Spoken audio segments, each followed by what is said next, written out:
Husband does something only the killer would do. Let's go. Like and subscribe. Please. What you are watching is body cam footage recorded by Coleman County Sheriff's deputies as they responded to a report of a woman that had been shot in the head. When they arrived on the scene, 37-year-old Jason Crawford was waiting for them on the driveway next to his family van. Inside the van, officers found 32-year-old Tiffany Crawford slumped over in the driver's seat. Who is it? It's my wife. She had 2 visible gunshot wounds, one to the left side of her chin and the other to her left temple. They immediately asked Jason where the gun was, and Her left what? Temple. Bro, I thought he said chin. Well, go back. and the other to her left temple. Gunshot wounds, one to the left side of her chin and the other Chin? Dude, you shoot someone in the chin, you're a fucking sick.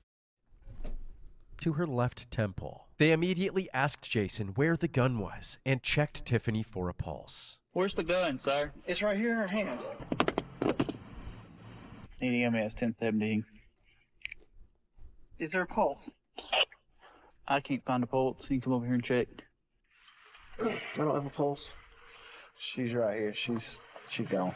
Tragically, it was clear that Tiffany had already passed away, but there was still hope as EMS was. I mean, like, you know what's so crazy? Like, and we've talked about this when you watch those fucking psycho shows and everything else. By the way, I gotta talk about that Ed Gein thing called Monster, and Charlie Hunnam plays Ed Gein, the serial killer. I don't know anything you just said. I'm gonna explain it to you. Just give me 1 second to make my point. You could be just out and about in your life, and you have no idea who's standing next to you. You see this couple? They look like any just like young couple that could be like anywhere, like in a store or in a restaurant. This guy just fucking killed her. In hot pursuit to the residence, intent on reestablishing a heartbeat. EMS on the way, okay? As they waited, deputies asked Jason to explain what happened. Guys, we're not watching cops catch man violently masturbating in police station. Stop asking me to play that video, bro. Happened leading up to Tiffany's death. What happened tonight? We were arguing. I gave her her stuff so she could go. I didn't let her in the house. The last thing I remember, she said she loved me, and I was going in the house, and I heard a shot, a scream, and then another shot. Here's a slightly more detailed version of what Jason just said. About a half hour earlier, at around 10:30 p.m., Tiffany returned home with the kids. After the kids ran inside, an argument broke out between Jason and Tiffany. Apparently, Jason was so upset that he refused to let Tiffany into the house. He told her to wait outside while he gathered some of her clothes and her work uniform so she could leave for the night. He then said that as he walked away, he heard Tiffany saying that she loved him. Suddenly, he heard a gunshot, followed by a loud scream, and then another shot. He quickly ran back outside and found Tiffany curled up inside the van with the door closed. That's when he immediately dialed 911. 911, where's your emergency? I need someone to come out here to my house. Police or medical? My wife is shot. Tell me exactly what's going on. My wife has been shot. She's in her van. Sir, is she breathing? I don't know. Who has she been shot by? Where has she been shot? She's been shot in the head. Who shot her in the head? I'm trying to turn the lights on so I can see. Where's the gun at? It's laying beside her. Clearly, Jason was acting suspicious from the second he dialed 911. Instead of answering who he believed shot his wife, he just let out an airy sigh and moved on. Who shot her in the head? I need someone out here, please. But once officers were on the scene, he became much more forthcoming. Instead of dodging questions, he told them exactly what he believed happened. He stated that if Tiffany didn't pull the trigger, it must have been an unknown assailant. But before the deputies could dig any deeper into these theories, the EMTs finally arrived on the scene, eager to bring Tiffany back to life. You stay back here. What they're going to do is try to determine if they can get a pulse, okay? Open the bag.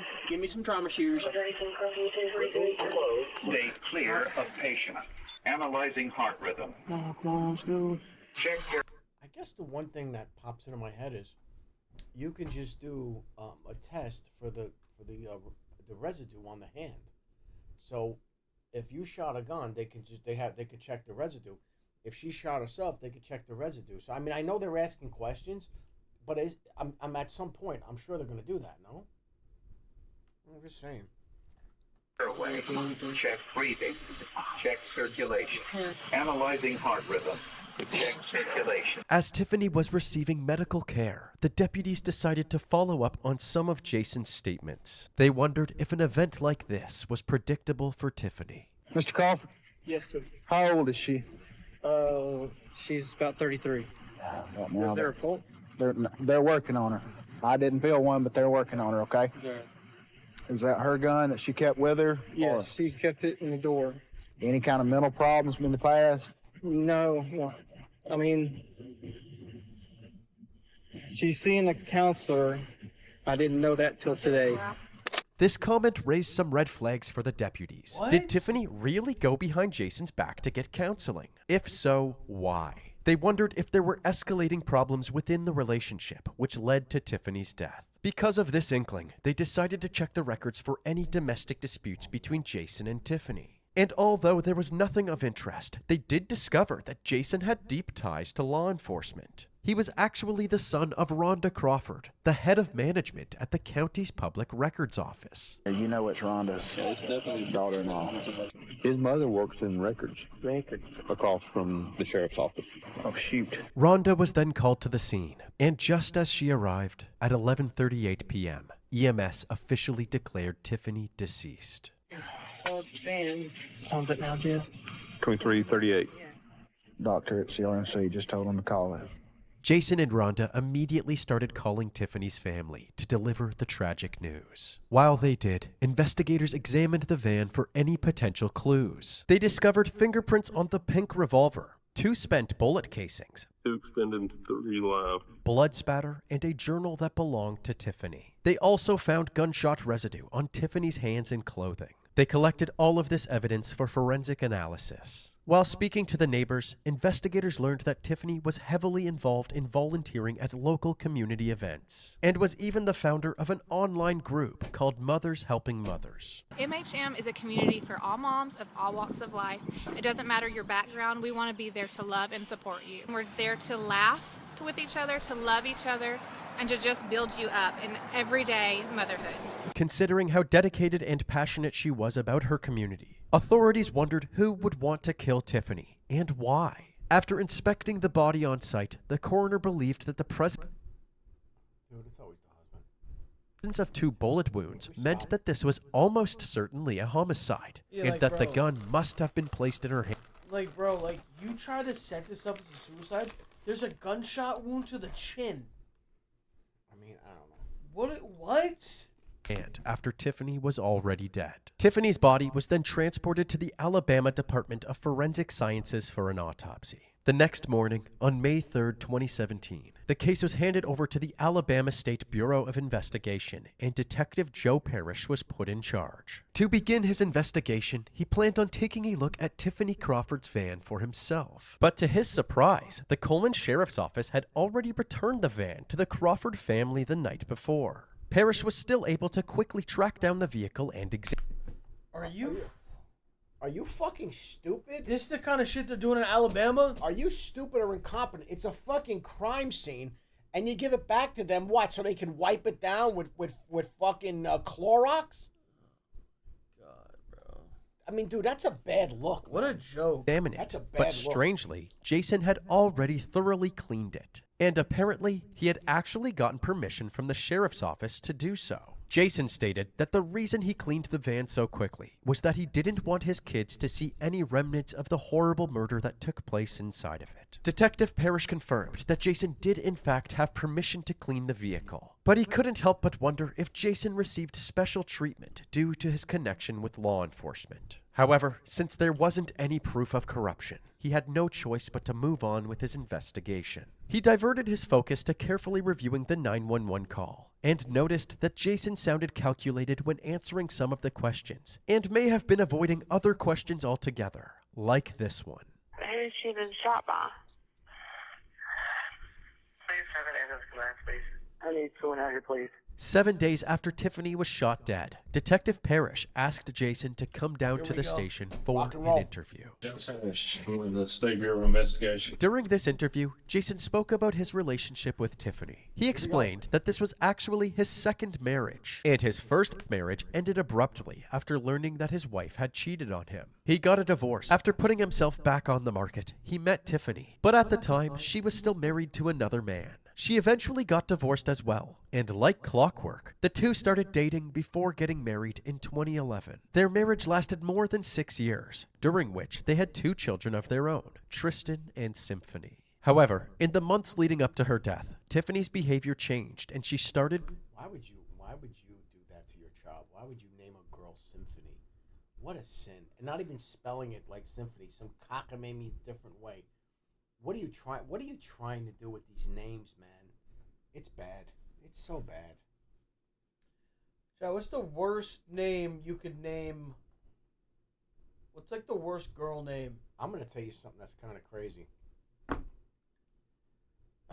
Karen is up there as one of the worst. We worked. This is going back like 30 years. Gertrude. Oh, how about Olga? Oh, Olga. We worked with a chick. I'm not kidding you. Her name was Caress. I gotta tell you, I think that's child abuse. You name your child. You name a child Caress. That's child abuse. That's sick. Symphony? Come on, man. What are we doing here? Why do like celebrities feel like they have to make up names? Because they can't. Because they're not. In their minds, I can't be like a commoner. Like I can't. So I have to name my kid fucking Apple or whatever. I can't be like you. You're a common. You're a crumb. I'm this big amazing celebrity. I'm special. So I got to give my kid some fucking cockamamie name. All right. These kids always wind up fucked up too. By the way. They become non-binary. I mean, how is this even mathematically possible on a percentage basis?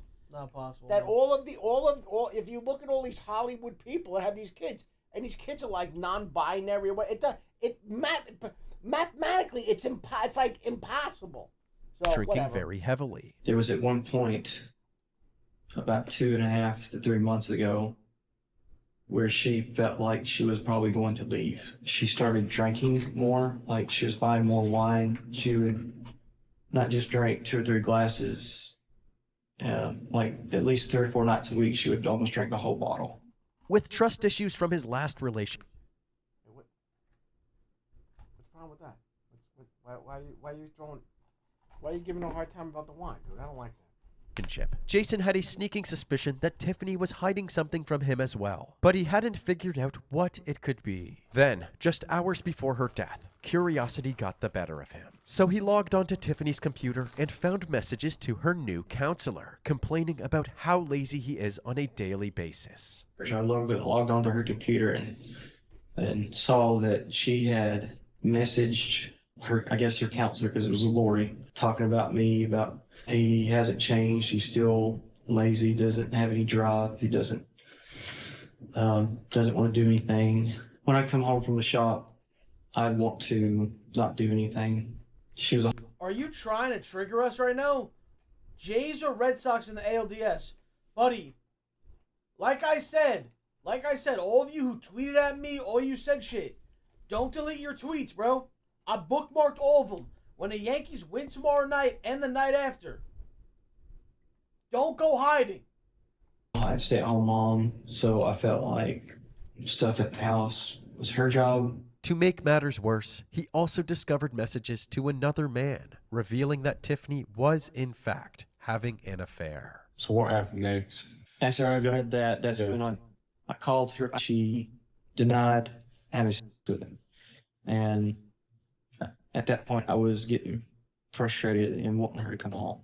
And I was like, well, I want you to come home and you talk about this. It was just kept. But what's up with this guy that all these women are cheating on him? Micro penis? I mean, but you have to really, but then why would you even enter into a relationship with the guy to begin with? See, what I'm thinking is, this guy is one of these, like, he's like, initially, he puts on this big, like, he's a phony in one way, shape, or form. And then you get to know him for a while, and then he turns out to be something else. Wait, but hold on though. Like but she's cheating though. That's like fucked up. Mm-hmm. So like, I don't know. What's up with this guy that is driving his wives into another man's arms? Like You're blaming the guy for a woman. What I'm saying is having an affair. This is two wives. You all don't mind. A few hours later, when Tiffany came home with the kids, Jason went outside and confronted her about the affair. First thing I told her was, you take your wedding ring off. Okay? Like calling her stuff. So you ruined our home. She's like, you're no longer part of this. And you ripped the heart completely out. You know, you destroyed this, you destroyed her marriage, you destroyed everything. As we mentioned earlier, Jason refused to let her into the house and told her to sleep somewhere else. She wanted her stuff because she needed to go to work tomorrow. So I went back in to get them.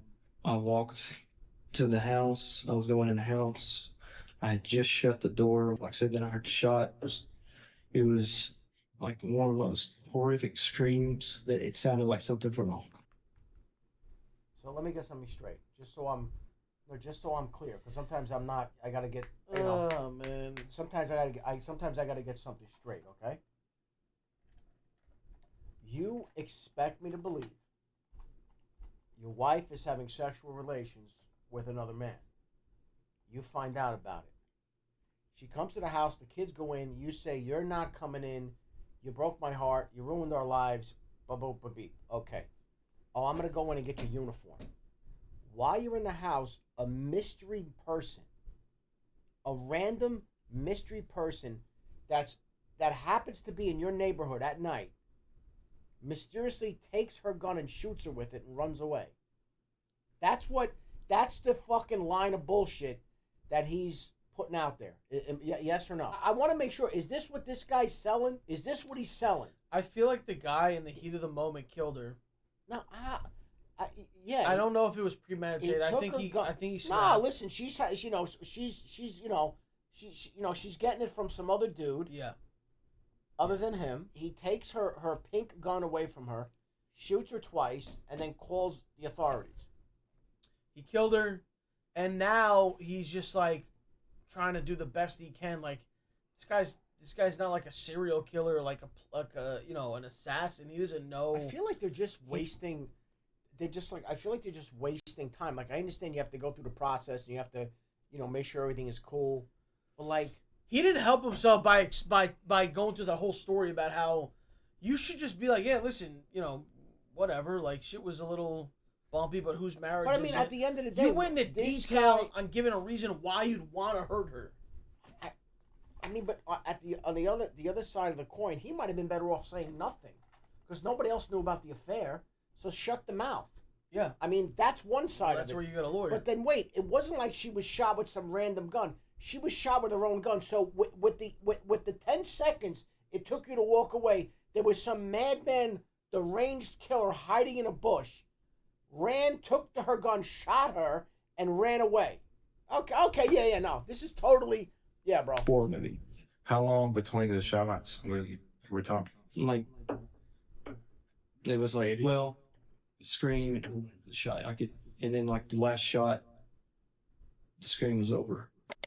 Notice Jason's hand position while recalling the moment that shots were fired. Rather than knocking on the table with his fist or an open palm, he points his index finger as if he was holding the gun himself. The detective saw this as a telling sign that Jason was actually holding the gun when shots were fired. While Detective Parrish continued questioning Jason about— Oh my God, he literally was doing a gun motion. Bro, do you know what they're going to do to this guy in prison? First of all, he's going to have, immediately when he goes in there, he's going to have to be part of the the Aryan Brotherhood. He has no choice. So as soon as he gets in there, that's what's going to happen, number one. Okay? And God only knows what type of sex slave or whatever they're going to turn this guy into. But what I'm saying is, this guy's fucked. Totally. They're going to put this guy in general population? Oh my God. They're gonna have a field day with this guy. Holy shit. The details of that night. There was one detail that stood out. Was she left or right hand? She's right-handed. Right. Yeah. Tiffany being right-handed is significant because the weapon was in her left hand when deputies arrived at the scene. Where's the gun, sir? It's right here in her hand. Nah, it's over. This finding further indicated that the crime scene had been staged. She ever shot left hand? Like, depending what y'all did at the range? No, not really. No. The only thing I can think of is just because it was right there. She just reached and grabbed it.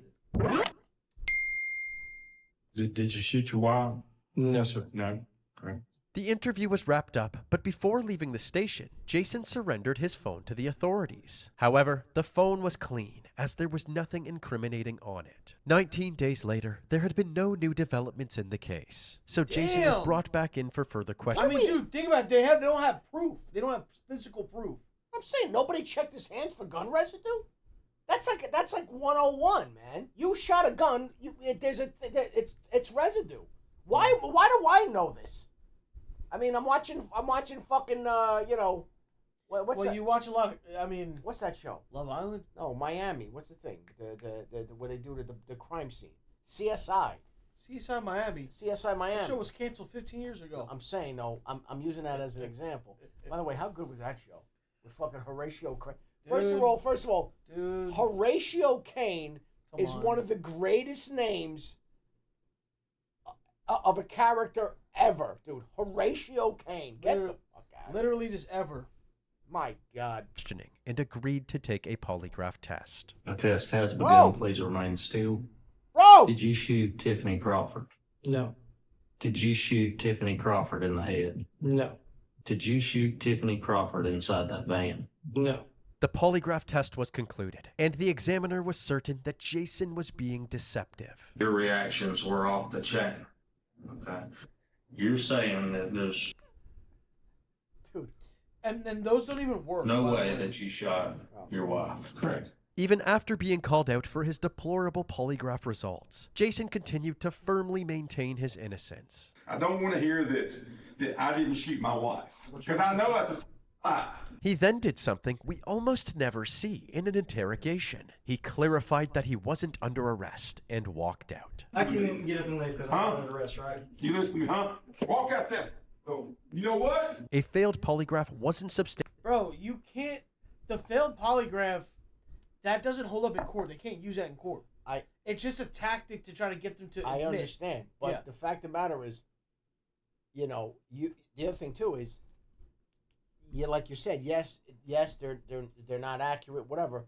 You have a right to say, I'm not doing a polygraph. Those things don't. How about this one? Jersey City. Richie, my friend, cop. Yeah.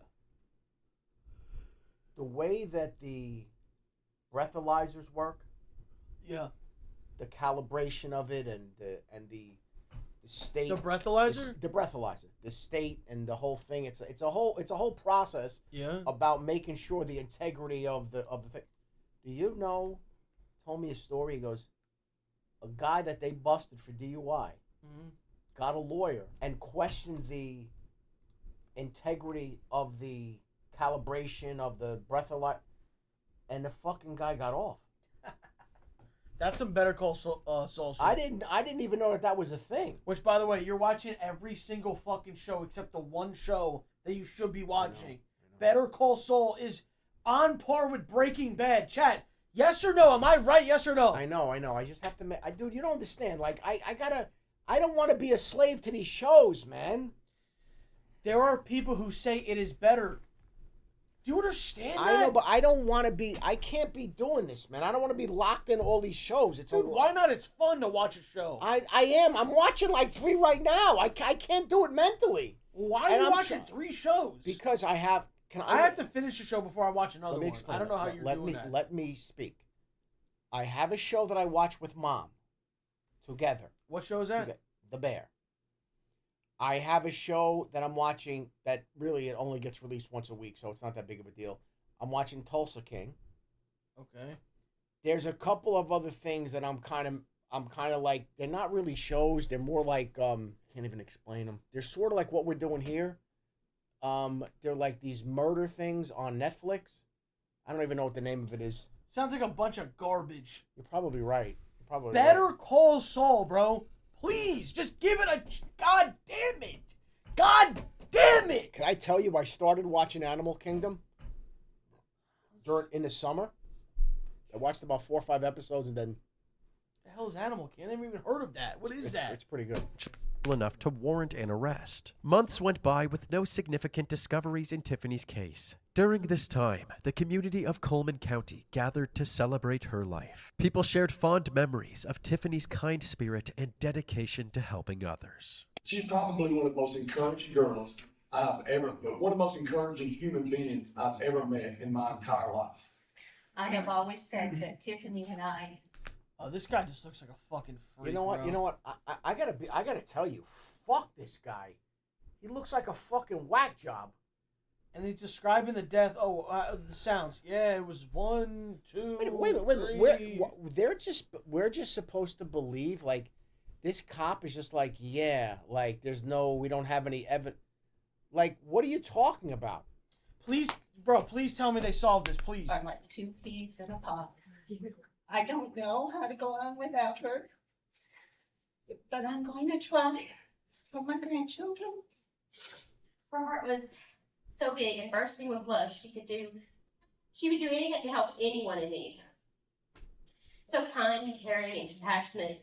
With the help of Tiffany's friends and members of Moms Helping Moms, a bench in Sportsman Lake Park was dedicated to Tiffany. This weekend, Tiffany's friends dedicated a new bench in her memory in Sportsman Lake Park.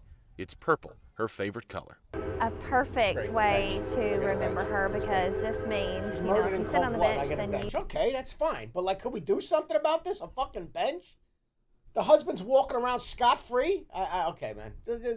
You want a friend, you need a friend, and someone comes sit with you and you're never alone. It was evident that the community not only wanted to honor Tiffany's memory, but also yearned for answers surrounding her untimely death. Due to a backlog in the Alabama State Crime Lab, about a year passed before authorities finally received Tiffany's autopsy report on March 8, 2018. Dr. Valerie Green, the medical examiner, confirmed... Where are you people? What is this? What did that say? Is this a third world country? Is this a third world country? What the fuck are we doing? Dude. Why didn't you expedite this? The poor young girl was murdered.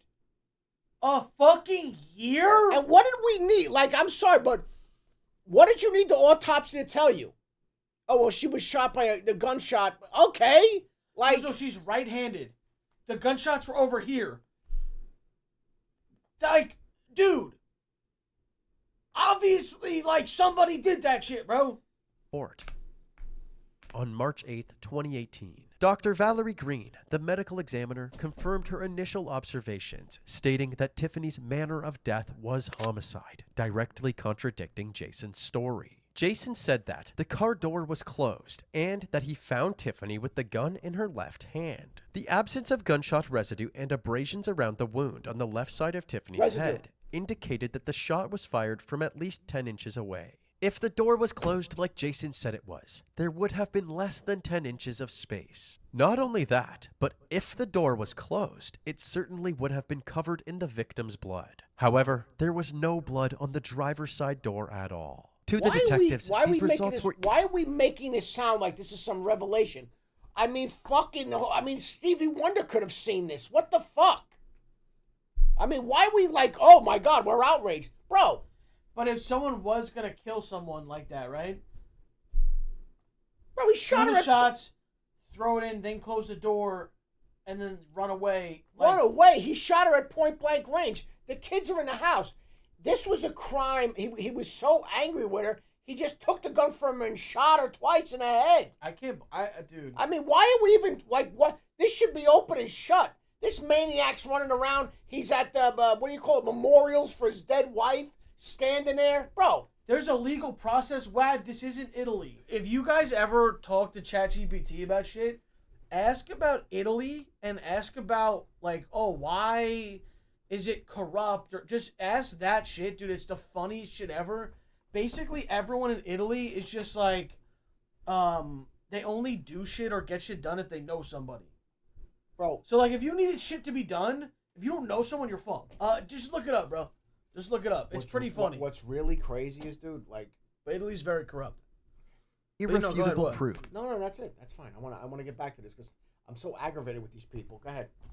that Jason's story was impossible. They now had even more reason to believe that Jason had murdered his wife in cold blood. While the autopsy report was a much-needed win for the detectives, there was still no physical evidence that Jason was the one who fired the gun. However, Detective Parrish and Coleman County prosecutors believed that they had enough circumstantial evidence to take the case to a grand jury. After a thorough review, the grand jury found sufficient grounds to indict Jason Crawford. He was officially charged with first-degree murder. Yeah. On Monday, May 21st, 2018, Jason turned himself in. Jason Dwayne Crawford has been indicted for murder by a grand jury. According to the sheriff's office, Crawford turned himself in here at the Coleman County Detention Center today. He was booked and then posted a $100,000 property bond. At his arraignment hearing, he pled not guilty. He was then escorted to the Coleman County Detention Center. However, since he immediately posted his bond, he was released after just 30 minutes. While out on bail, the Coleman community, which included Tiffany's family, continued to support Jason. What? Dumbasses. Wait, what? They might not know all the evidence that we know. Like, they might not know about the cheating, and they might not know about any of that shit. They truly believed that he did not commit the disturbing crime that he was accused of. After several delays, the trial finally commenced on Monday, November 14th, 2022. So he's out on bond for 4 years. Yeah, they're trying to get the case together. Yeah. Bro, if I'm him, I'm running. What do you do with your kids? You gotta make a decision.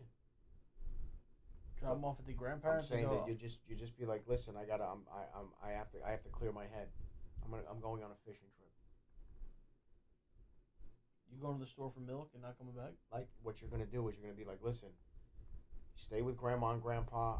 I need to clear my head. I'm working on my case, whatever. I don't know. You make something up, and then, but see, the problem is, a lot of people just don't know how to go off the grid. You know. That's where you need to know, like, a Better Call Saul. You just have to go off the grid. And just be, I don't know, maybe can you make your way down to Mexico maybe and just, I don't know. I mean, there's people that do this shit. I don't know how. I don't know how, but I'm sure there's people that know how to do it. But you're obviously going to go to jail for the rest of your life. So you have to make a decision. Do you want to go to jail for the rest of your life, or you want to just try to, at least give yourself a shot?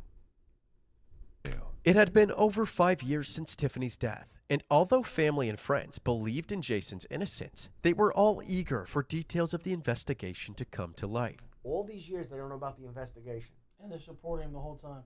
First of all, out of the gate, number one, I think if you wear a dress shirt and a tie with no jacket, you just look guilty. I hate that. Guys, I'm telling you right now, under no circumstances, I mean, maybe if you're somewhere and you take your suit jacket off and you're whatever, but just to walk out with just a shirt and a tie with no jacket, I find that to be the most insane shit. I don't know. That's just me. In State Prosecutor Jeff Roberts' opening statement, he meticulously laid out the case against Jason. He said that it was physically impossible for the shooting to be anything but a homicide, and Jason was the only person who had a clear motive: to get revenge for Tiffany cheating on him. They pointed out his suspicious behavior throughout the investigation, including his avoidance of important questions during the 911 call. Who shot her in the head? And the conflicting statement he made about the gun laying next to her, Where's the gun at? It's laying beside her. which in reality was actually in Tiffany's left hand when the cops found her. Where's the gun, sir? It's right here in her hand. They also pointed out that he refused to be tested for gunshot residue and cleaned the van spotless as soon as it was released back to him. The state... All right, hold it. When you put it like that... Wait, he refused to let himself get tested for gunshot residue. So, bro, I mean, that's not reason enough? I mean, I don't understand. Called DNA analyst Angela Fletcher to the stand. Since only a trace amount of male DNA was detected on the gun, she couldn't confirm whether or not it belonged to Jason. The prosecutor suggested that there was hardly any DNA on the gun because Jason had cleaned it before staging the scene. There was also no blood on the driver's side door, which is consistent with Jason standing outside the van and shooting Tiffany while the door was open. However, the defense argued that there was still no physical evidence to directly link Jason to the shooting. They believed that the incompetence of the sheriff's office is why Jason was never ruled out as a suspect. For example, the trace amount of male DNA could have belonged to an unknown assailant, but the deputies had tunnel vision on Jason and didn't properly investigate that possibility. They emphasized that the police should have forced Jason to be tested for gunshot residue. They also should have searched for any bloody clothes inside Jason's house. The defense also claimed that Jason was inside the house when the shots were fired, which was corroborated by Jason's eldest son during his testimony. To address the claims from the prosecution's medical... Fucking kid backed up the dad. He backed up the dad. So I guess he was in the house. I guess part of it was because the mother worked with the cops in a civilian capacity, but she worked with them. They were like, "Listen, yeah, I'm not doing the residue thing." Okay. And then he took the van back and he scrubbed it clean.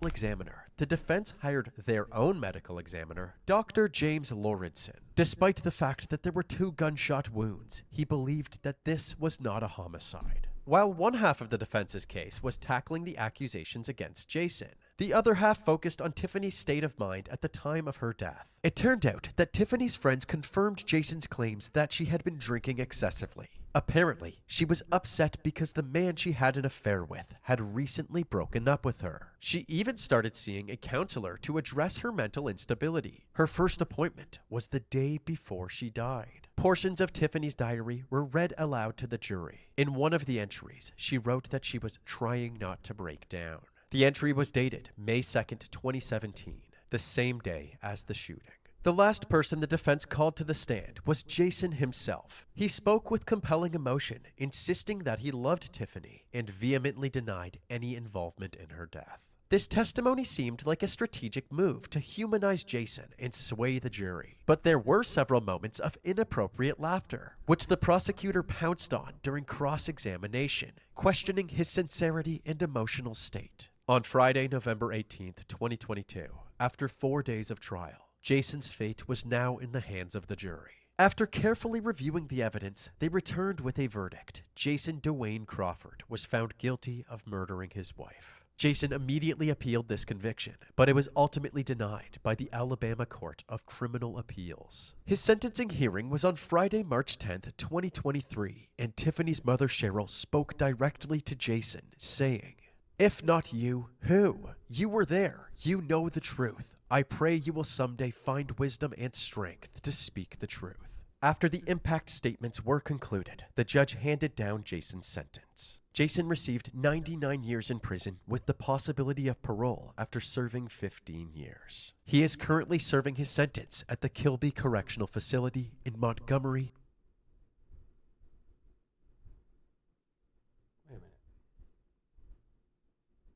I don't know if these are the guidelines they have to go by and they're restricted, but the guy is up for parole in 15? That's going to get denied. Of course it is. The guy's never going to see the light of day again. It's just in case there's other evidence or something like... I mean, he killed this poor girl in cold blood. I understand she cheated, all right. But you know what you do? You move on with your life. You don't gun people down. By the way... That's never the answer. By the way, something happened in New Jersey. 2 high school girls were mowed down. 2 high school girls were mowed down by a guy, okay? That was in a relationship with one of the girls, and she had a restraining order against him, and he mowed her down and her friend. A high school kid. Are you fucking kidding me? That's what it was? A high school kid mowed down these 2 girls on bicycles. Girls in high school, seniors in high school. Okay, teenage girls. They had a restraining order. God only knows who this fucking whack job was. That in high school that a girl's getting a restraining order on you, you fucking creep. Mowed them down in broad daylight. I saw the picture of he had a Jeep. I saw the picture of it. The front was mangled like he ran into a wall. He did that from running over these 2 innocent girls. What a sick fuck. I saw that. I was sick to my stomach, man. Are you fucking kidding me, bro? He knew them. The one girl. I thought it was like an accidental thing. No, restraining order. Alabama. Fuck that guy too, by the way. Fuck him.